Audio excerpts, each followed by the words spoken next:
खर्चको नगद भुक्तानी सम्बन्धी बजेट 2083-84 ले ल्याएको संशोधन र व्यवसायले खर्चको नगद भुक्तानी गर्दा ध्यान दिनुपर्ने कुराहरू आजको यो भिडियोमा डिस्कस गरौँ है त। यो भिडियोलाई सेभ र शेयर गरेर धेरैभन्दा धेरै व्यवसायमा पुर्याउनलाई मद्दत पनि गरिदिनु होला। ल आउनु त नगद भुक्तानीको बारेमा बुझौँ। बजेट 2083-84 भन्दा अगाडि के थियो भन्दा 20 लाख रुपियाँ भन्दा बढीको कारोबार गर्ने व्यक्तिले जसको वार्षिक कारोबार चाहिँ 20 लाख भन्दा बढी थियो उनीहरूको लागि चाहिँ के लागू थियो त भन्दा तपाईले एक पटकमा भुक्तानी गर्दा 50,000 भन्दा बढी चाहिँ क्याश भुक्तानी गर्न मिल्दैन, नगद भुक्तानी गर्न मिल्दैन है भन्ने नियम थियो। भनेको व्यवसायबाट हामीले खर्चको केही सामान किनबेच गर्दाखेरि 50,000 भन्दा बढीको भुक्तानी नगदमा गर्यो भने त्यो खर्चलाई ट्याक्स अफिसले खर्च भनेर दाबी गर्न दिँदैन थियो। यदि खर्च भनेर दाबी गर्न पाइएन भने के हुन्छ त भन्दा खर्च क्लेम नगरेपछि प्रफिट धेरै देखिन्छ, प्रफिट धेरै देखेपछि ट्याक्स धेरै पर्छ। त्यसैले खर्चको भुक्तानी गर्ने बेलामा 50,000 भन्दा बढी नगद भुक्तानी गर्न हुन्थेन।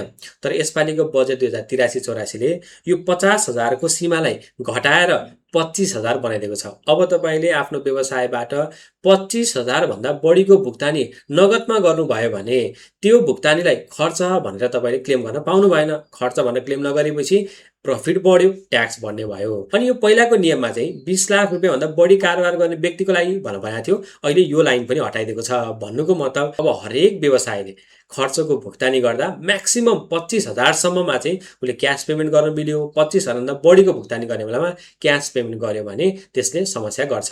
यो सँगसँगै नगद भुक्तानीमा हामीले ध्यान दिनुपर्ने कुरा भनेको कुनै पनि स्टाफको स्यालेरी हामीले 25,000 भन्दा बढी छ भने उसलाई यसै पनि हामीले के गर्न पाइन्थेन, क्याशमा दिन पाइन्थेन। यो पहिलाकै संशोधन थियो। अब त अर्को खर्चसँग पनि कुरा मिलिहाल्यो। सो स्टाफको स्यालेरी पनि हामीले के गर्न भएन, 25,000 भन्दा बढी छ भने क्याशमा दिन भएन। त्यसको लागि हामीले अनलाइन ट्रान्सफर गर्नु पर्यो, चेक काट्नु पर्यो, ब्याङ्किङ च्यानलबाट हामीले पेमेन्ट गर्नु पर्यो। अनि अर्को महत्त्वपूर्ण कुरा भनेको व्यवसायको पैसा हामीले आफ्नो व्यवसायमा पर्सनल क्यूआर राखेर, पर्सनल ब्याङ्कको क्यूआर हुन सक्छ, पर्सनल ई-सेवाको क्यूआर हुन सक्छ, त्यो राखेर चाहिँ हामीले त्यहाँबाट कलेक्ट गर्नु हुँदैन। त्यस्तो गरेको थाहा भयो भने हामीलाई जरिवाना लाग्छ।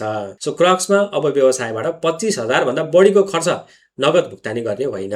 बजेट 2083-84 ले ल्याएका यस्तै अन्य परिवर्तन हामीले जेठ 20 गतेको वेबिनारमा गरेका छौँ। त्यो वेबिनारको भिडियो तपाईले हाम्रो युट्युब, फेसबुक, टिकटक सबै एकाउन्ट्सहरुमा एक्सेस गर्न सक्नुहुनेछ। र व्यवसायसँग सम्बन्धित यस्तै अन्य कर कानुनका नियम जान्नका लागि हामीलाई फलो गर्न नबिर्सनु होला। Accountant chart.